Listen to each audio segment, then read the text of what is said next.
За энэ сайхан өдөр бага ангиа төгсөж байгаа та бүхэндээ юун түрүүнд төгслийн баярын мэндийг хүргэе.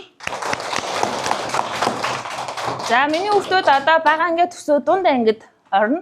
Тэгээд дунд ангидаа илүү их хичээж, илүү их шин зүйлийг сурч, олон сайхан найзуудтай болж, ирээдүйн хүсэл мөрөөдлийнхээ төлөө шантралгүй хичээгээрэй гэж багш нь хүсэж байна. Төгсөлтийн баяр эхэлснийг мэдээлье.